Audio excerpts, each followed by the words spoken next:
Welcome back to the Coffee Bar with your favorite bartender, A5 Cup of Coffee. I definitely appreciate y'all joining me. This video is for the finale, Season 2, Episode 8 of The Boys, and it was a blast. I enjoyed the entire season. I actually have already watched this episode, and I know Amazon says they release them on Friday, but this one, I'm not sure if all of them came out, but I actually watched this one at about it was like 8:30 on Thursday, and I've watched it several times. I enjoyed it every single time, and I know you all will too. But let's go ahead and hit over some of the main plot points, and then also some of the references to the comics. Normally, I do it group by group of the breakdown, but this time, because of how everyone was kind of together pretty much the whole show, I'm gonna actually go in chronological order this time around. So let's get down to it. So it opens up, and we have the senator and we have Mallory actually meeting up with our good friend Bobby from Supernatural. As a matter of fact, same actor Jim Beaver is actually playing him, and his actual name in the show is Bobby Singer. Just a callback to Supernatural, where he played Bobby Singer and he was helping out Sam and Dean. So that was actually pretty cool. And we actually get right into this where they're actually dealing with the fallout from the last episode, because heads were popping everywhere, whichever way. The public is afraid, of course, and at this point they are all for Compound V being shipped out to protect them from the terrorists. Now, while you're dealing with that, you actually see this commercial with a sheriff and Homelander, and they are actually promoting how to protect yourself from the super villain or the super terrorist if you're in school, and what you should do. And they actually have this whole thing where you're supposed to arm yourself and wait for a super. It's actually pretty crazy how they have the commercial. It's pretty bad acting in the commercial, just like any of the other local commercials you'd see. But in any case, that's what you have. These are the two things that are going on as far as the fallout from what's going on. Now, right before you get the title card for The Boys, you see Becca trying to escape, and she has this knife in her hand, which is going to come in handy later on in the episode. We're going to discuss that and the reference it has to the comics as well. But yeah, Becca's running through. All the police officers are looking for her. They're looking for the vault officer, excuse me. And she's hiding behind a tree, and it flashes the title card, The Boys. Now, as of right now, of course, I'm always sipping, I'm always reviewing. This is the Red Rum Fizz. My video before now actually is gonna actually have this in there. You can actually make a virgin version of this, but this one is pretty good. It's just rum and orange juice. I'll explain it in the other video, and also I'll post it to my page. So yeah, please follow me at Feel More Coffee or Drink More Coffee, my business page, and we can go ahead and chat it up there. In any case, let's go ahead and continue here. So the episode progresses. You have Butcher and the boys basically like, if it, you know what, we tried it the right way, we are gonna just go out and kill everybody. Even Frenchie and Mother's Milk are at this point are like, hey, we tried it the right way, Huey, we are gonna go kill some people. And you even see Kimiko actually have a big gun. She's like, you know what, I'm with it, let's get down, let's get dirty. And Huey's still trying to do it the right way. So Starlight actually tells Huey, you know what, I'll help you do it the right way. We'll see if we can get another witness or anything like that. And because of course Vogelbaum was their big ace in the hole, and his head got popped. So unfortunately that didn't work out. So Huey and Starlight go on their quest to do it the right way, while the rest of the boys gear up for all-out war against the supers. They know they have to stop them some type of way, and they have a small plan at this point. But while they're gearing up and everybody, Starlight and Huey have already left, Becca comes knocking at the door, and she basically asks for Butcher's help. You saw that in the preview. And basically, she does apologize for, how she kind of brushed him off as far as, saying, hey, you know what, I know you're going to hate my son, so you know what, I can't be with you. And now she's coming back for help. So she does apologize for asking for help, but she does need help. She knows hey, Homelander and Stormfront are taking her son, and there's no way she can get him back. There's no way at this point. And then of course it ended with him basically saying he hates her, but of course it's her son and she understands what's going on. So in any case, Butcher's like, you know what? I'll help you get your son. Don't worry about what you said. I'll help you get him. And so he lets the boys know, hey, you know what? I'm gonna go do some digging. This is what we're gonna do. Meanwhile, Huey and Starlight actually go to Queen Maeve for help, asking her to be a witness, help them out. And she's like, man, forget all that. You know what? I saved your life. That's about as much as I'm gonna do. Nothing ever gets better. Nothing ever changes. I've been through this for the longest. Forget it. Get out. And so, unfortunately, Huey and Starlight, tuck their tails and go ahead and leave. So that sucks because that was a dead end, unfortunately. So while that's happening, while that's going on, Butcher goes to make a deal with Edgar, Stanley Edgar. So that's basically the guy over Vault, all over Vault. And basically he cuts a deal with him. He basically says, without doing too many specifics, because you definitely need to watch the episode, he basically says, hey, you know what? I know that Ryan is your only contingency for Homelander. So at this point, you all need him. What I'll do is, I will make sure that I get his son back. You give me where Homelander is. We'll get his son. We'll get him to you. That way you have your contingency plan. All I want is to make sure that Becca comes with me. And so he basically makes a deal where Becca and the boy will be separated. Butcher does. And Edgar's like, hey, you know what? I'm good with that. While that's going on, you actually have the little small storyline that's underlined here. You find out that the church has actually gotten the Deep back into the Seven. So he's met with Edgar and he's actually got the Deep back into the Seven. But A-Train is a no-go because he's basically like, Edgar does have a meeting with the leader of the church and he's basically like, hey, you know what? One is redemption. But two has-beens, that shows weakness on our end. That means that we need them and we don't need anybody. So he's basically like, nah, that's a no on A-Train. Plus, Stormfront does not like A-Train for obvious reasons, her beliefs or whatnot. And it's actually pretty cool to see how Edgar handles business. It actually takes a shot in his meeting with Butcher just previously. It takes a shot at America at this point, where Butcher says, what, you're letting Stormfront, be America's sweetheart, even though her beliefs. And basically he's looking at him like, you're a black guy. And Edgar's just like, you know what, I get what you're saying, but at the end of the day, I can't lash out like a entitled prick. Basically, that's not how a black man can move. That's basically what he says. He's like, that's white privilege. And I kind of felt that. Well, I did feel it 100%. And it was actually pretty cool to see how he handles business despite his beliefs and despite what's going on. He basically saying, hey, you know what, I'm making money first and I'm gonna move forward. But he does take a shot at beliefs in America and things of that nature. That was pretty cool. But in any case, he tells the leader of the church, you know what, I gotta accommodate Stormfront at this point. I can't afford to have A-Train on the team and upset her.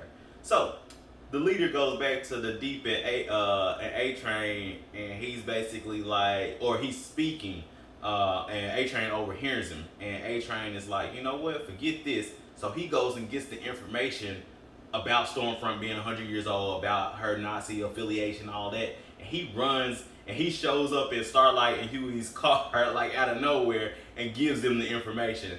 So that was actually pretty cool to see how fast he was and how he ended up in the car. But in any case, he gives them the information. So Starlight and Huey go to Butcher and they all meet up. They meet back up. Becca basically tells them, hey, you know what, whatever plan we're doing, I'm going with you all. Butcher definitely doesn't want her to go because of the, it could be dangerous or whatnot, but you know how that goes. She said she's going anyway. It's her son. And the cool thing about this is Becca's actually locking and loading, like she knows what she's doing. So Butcher says, you know what, okay, cool. They make their plan, and he's actually telling Starlight that he would good work on finding the information out about Stormfront, which of course they got from A-Train. So in any case, they actually move forward, and Frenchie and the female actually have a little moment, and the female's basically signing to him, and you're starting to see that Frenchie's picking up a lot better. And she basically asks him what happens if I freeze up when I see Stormfront. And Frenchie, he doesn't do anything overbearing like he used to. He basically lets her know, hey, you know what? When the time comes, you're going to know what to do, and you're going to do the right thing. She's good with that. They're good with that. They all leave to go ahead and go forward with the plan. So while they're going to go ahead and make the plan happen and set up and everything, you actually get to see a part of Homelander that's actually really genuine. He really genuinely shows his affection for his son. So, he's kind of still trying to turn him against his mom at this point, because of course he still misses his mom, even though he said what he said in the last episode, Ryan, and Homelander's kind of, and Stormfront are kind of trying to urge him to, hey, you need to be with us. Hey, you're super, you got powers, your place is here. So they actually take him, take him out together, and they're basically swarmed. They're still celebrities, even though they're for lack of better words, they're bad guys in the way we see them, but they're still celebrities in their own world. And when the people start to surround them, Ryan, who has literally never really been in a crowd, starts to panic, and Homelander basically, he actually notices, and he looks at him, he says, hey, you know what, are you okay? And he sees he's panicking, and he basically goes to the mid, and you see this in the preview, and he flies off with him. And he basically, Stormfront comes, they're at a cabin, and Stormfront comes and tells him, hey, you know what, go talk to your son. And he goes in there, and he has a real conversation with him. He tells him, you know what, when I first got introduced to crowds, I did the same thing. I flew off the first time, and he's like, I wasn't taught how to use my powers because everyone was afraid of me. I don't want you to feel that way. I don't want everyone to be afraid of you. I'm going to help you with your powers.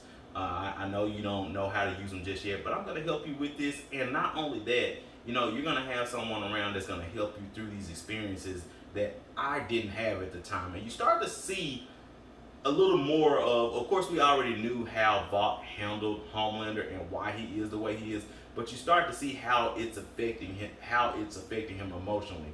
Yes, he's spoiled. Yes, he pretty much gets what he wants or whatnot because he's the strongest character in this world. But at the same time, he does want to be genuinely loved, and he does want to genuinely love someone without feeling like he's being manipulated. And you start to see that Stormfront really is starting to understand where he's coming from. Not only that, you start to see him showing himself to Ryan and whatnot. And they go outside and have like a father-son moment where they're trying to show him how to use his laser vision or whatnot, which will come back around here in a few.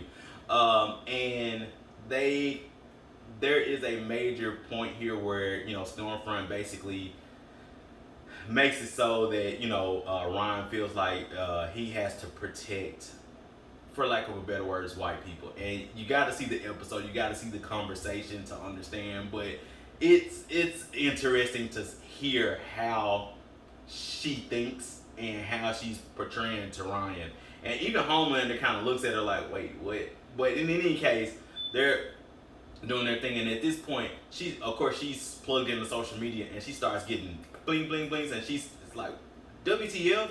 And she flies off. She goes to Vought, and she sees all the things that are going on where they put all the information out about her being Nazi and all of that stuff. All of it's all over the news, and the news is definitely not having it. And of course, she's social media savvy, and she knows what this is doing to her character on social media. So, meanwhile, while she's gone, the boy set off this big speaker sound that's going on, and this thing is loud. So if you watch this review before you watch the episode, here come the major spoilers first and foremost. And number two, turn down your TV on this part, because I thought there was an Amber Alert going on in my house when it started going off. But it's a super loud sound Of course, Homelander and Ryan are sensitive to loud sounds. They can hear it way down and whatnot. And Homelander goes to stop the sound because he sees how it's hurting Ryan. While he's gone, Butcher and Becca move into the cabin. They actually put headphones on Ryan and recover Ryan. And Becca and Butcher actually have this moment where Butcher confesses to her, "Hey, you know what? I sold you out to Edgar. I can't do it. I need you to go with Mother's Milk with Ryan and get as far away from here as possible." They go back and forth, of course, because she wants to stay with him. She wants him to be the one with her and Ryan. He's like, "You know what? Raise Ryan right. Get out of here." Homelander gets back to the cabin and he sees the Vought. He sees the Vought associates there to go ahead and help Butcher with the pickup, but Butcher has changed the plan, so they're locked in the house with Homelander. He knows what's going on at this point. He doesn't know where Ryan is, and he's just like, "Where's my son?" And he starts lasering through all the soldiers trying to find out where Ryan is. At this point, Mother's Milk is trying to drive off with Becca and Ryan, and Stormfront actually sees where they are, and she basically throws the car. Luckily, nobody was seriously hurt at this point, so Butcher and Becca and Ryan run off into the woods while all the other boys actually confront Stormfront. And it's this big showdown between her and the female and Starlight. It's actually pretty awesome. And you get to see the female. She is showing what she can do. And at this point, you see that the female is actually just as strong as Stormfront, but Stormfront does have the electrical powers that gives her a little bit of an edge over her and also Starlight. So they are pretty much neck and neck, head up, and Stormfront catches the female. Spoiler alert, breaks her neck, leaves her laying, and all the boys just start shooting at her. And of course, it's not doing anything, doesn't phase her at all. And then all of a sudden, you hear a voice say, "Hey, crap," and behind her is Queen Maeve, she punches her. The female comes back to life. Y'all seen it before. It's just hard to kill, to say the least. Shout out to Steven Seagal in that movie, but she's hard to kill. And she actually pops up, and they basically jump Stormfront, and it's actually pretty awesome because it's a brutal fight, and Stormfront definitely loses. So she's like, "F this." She flies off, and they basically beat her at this point, but none of them can fly. So she's retreated, and she's going to find Ryan and Becca and Butcher, which she does actually find them.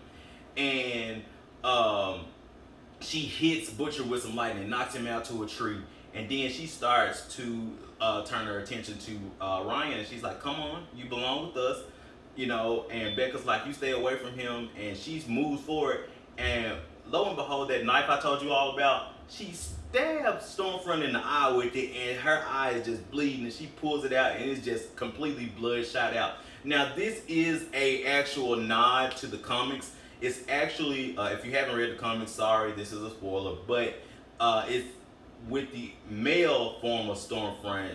Of course, he fights the female, and she's actually the one who gouges his eye out. But it's the same bloody mess. It's the same reaction and everything that you see. But it's gender swapped, and it's actually Becca that actually hits the eye blow in this one. But it's actually a pretty cool thing to see and everything. It's pretty graphic, as a matter of fact. So if you have kids, of course, I wouldn't recommend watching this with the kids anyway, but definitely not this part. But of course, Stormfront is Stormfront, so she proceeds to choke Becca against a tree. And she's basically like, "Hey, look at me." And Butcher's doing all he can. He's shooting her. He grabs the crowbar, signature crowbar from the boys' comics. That's what he normally uses. He's bashing away at Stormfront. It's not affecting her at all. And she's just looking at Becca like, "I like to see the lights go out," like she did the female's brother. And she's just like looking at her, and Ryan is over at the side. He's like, "Leave her alone, leave her alone." And she's not paying any attention, and all of a sudden you see Ryan's eyes turn bright red, and there's a big flash, right? Huge flash. And all of a sudden you see Butcher, he's on the ground, he's getting up, and he looks at Stormfront, and all of her limbs are missing. Like, her legs are gone, her arms are gone, she's completely charred. So this kid has some real power behind her. Even if it's just laser vision, the fact that the what Stormfront can endure, and it just blasts all of her limbs and everything off. This kid has some major power. So we've all been speculating that he's pretty strong, but now we get to see that, and he's still young. So it's only imagination from here going forward on what he can or can't do at this point. So Homelander swoops in right after this happens, and Butcher, just as Homelander is flying over above, Butcher, looks at Becca, and Becca's just bleeding out at the neck, and Ryan is crying. He's like, I didn't mean to do it. I'm so sorry. But even though, because he doesn't have complete control of his power, so I'm not sure if it was the hand that was on her neck, and when it blasted it cut her, or whatever happened. But she's bleeding from the throat, and Butcher's desperately crying for somebody to help them.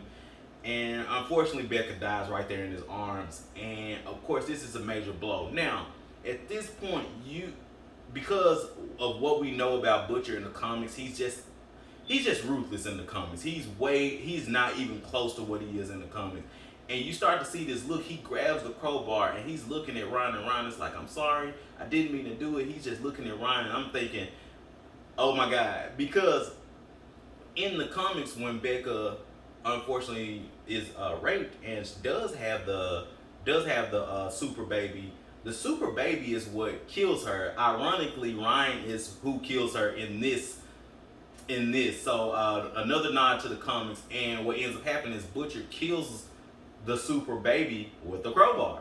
So in the comics, so or a blunt object. So you're thinking this is what's gonna turn Butcher to himself in the comics, and he grabs the crowbar, and Homelander lands just in time. He sees Stormfront, and he's just like, that's where you see that little cutaway in the preview where he lands and he has the blood all over him. That's what you're seeing at this point.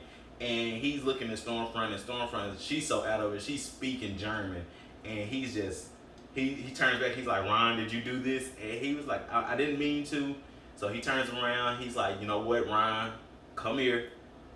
And Ryan actually, even though Butcher has the crowbar, he actually walks over to Butcher and hides behind him. And Butcher's like, he comes to himself, and he basically is like, no, I made a promise. I'm going to protect this kid. And I'm not sure if it's Homelander or him coming to himself, but in any case, Ryan is saved by this. And Homelander tries to make Butcher mad enough where he basically abandons Ryan by, saying, this is the little prick that killed your wife. And Butcher doesn't buy it at the end of the day. He doesn't buy it, and what ends up happening is Maeve actually comes in and makes the save. She actually plays the video that we saw a few episodes ago. She shows it to Homelander, and she's like, you're going to stop hunting Starlight, you're going to let Ryan go, and you're going to leave me and Elena alone at the end of the day. And Homelander's like, if you show people that video, I'll destroy everything. And she's like, you know what, do that. But at least everybody will know you for who you are. And that hits Homelander, because Homelander, at the end of the day, like I said earlier in the video, he wants to be loved. He definitely wants to be loved. And he actually lets, again, Butcher escape him by the skin of his teeth, just like in the last season. He picks up Ryan and he walks right past Homelander. And it's crazy because at this point, you actually get to see everybody's quote-unquote happy ending. And it doesn't end like last season. Everybody was wanted and everything, everyone was set up or whatnot. But at the end of this season, it seems like everybody gets a happy ending. So we're going to go through pretty much all the characters at this point and see what happy endings they got. Again, major spoilers on what happens at the end here. So Homelander does give in, as a matter of fact. We're going to hit him first because he's one of the few people that doesn't have a happy ending. So Homelander, he's basically apologized to Starlight. Starlight has her original uniform back on, basically showing she has her independence again. And I like that little nod there. And Homelander, he tells everybody, Stormfront, him and Stan Edgar, they basically say, hey, Stormfront was doing this all on her own. So they actually halted Compound V from being distributed. So the boys actually get another win on that viewpoint. And then he's just like, you know what? We are your heroes as of right now, and we're the ones who you can trust. So, at the end of the episode, Homelander's basically masturbating over the city.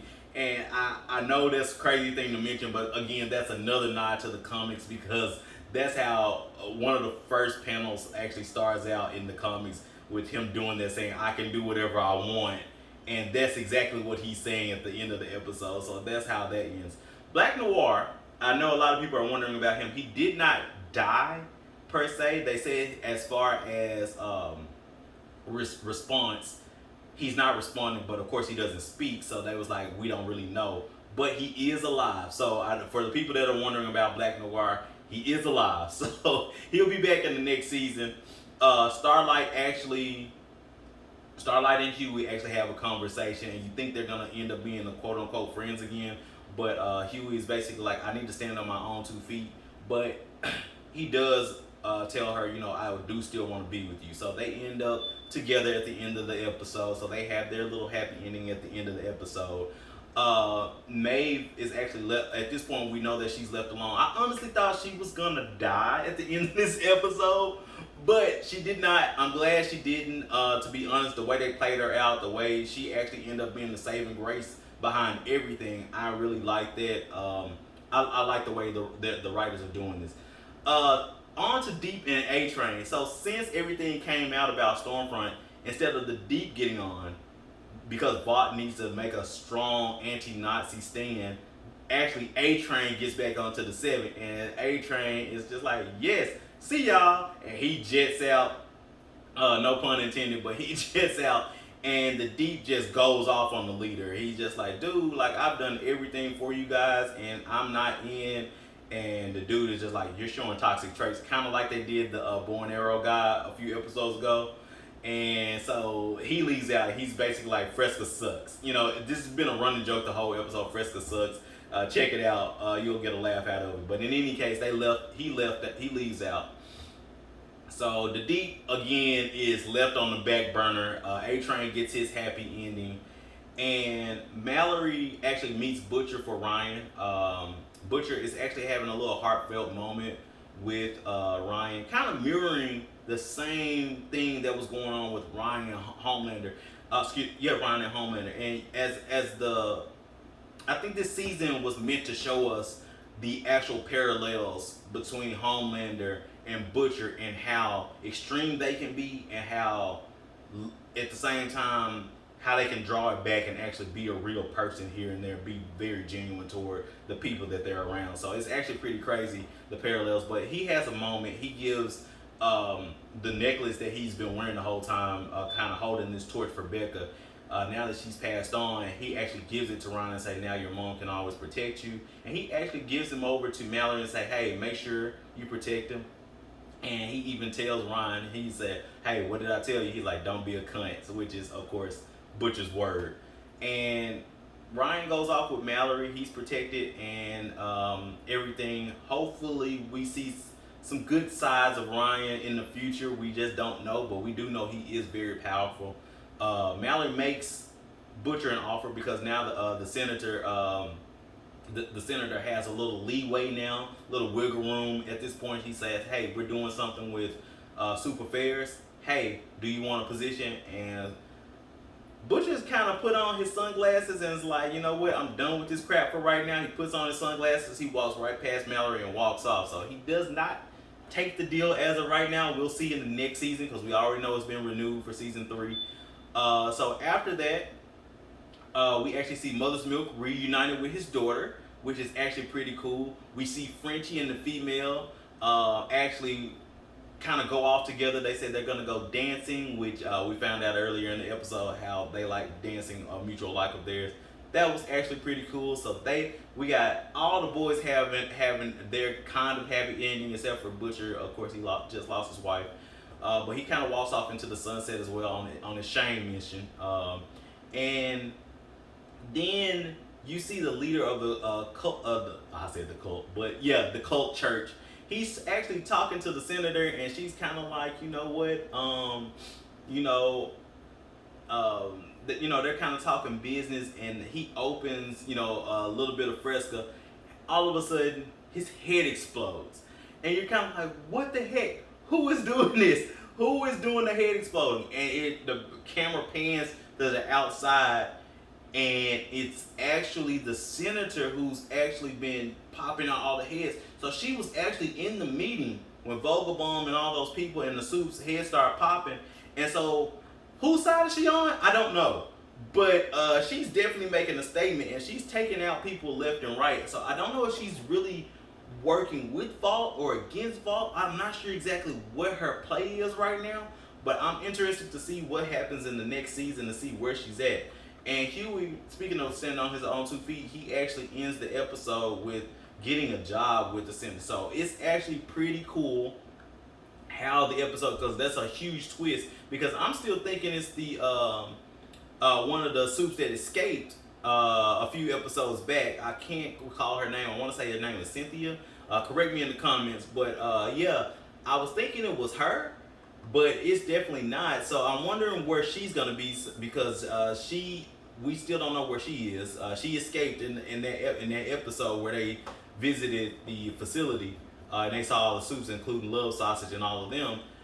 But yeah, so we end the episode. Huey's getting a job with her. Little does he know what's going on with her. We have all the happy endings going on.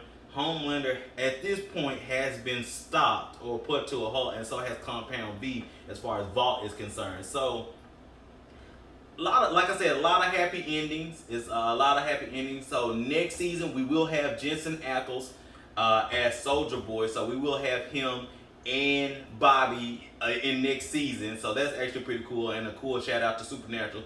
Speaking of Supernatural, I will be covering some of those episodes here coming up in the future, especially on my Facebook Live. Again, follow me on at Feel More Coffee. But yeah, I will be covering Supernatural. This is their final season. Their half a season was kind of cut short because of COVID, unfortunately. But it has resumed. I will be covering those episodes, possibly on the channel here as well.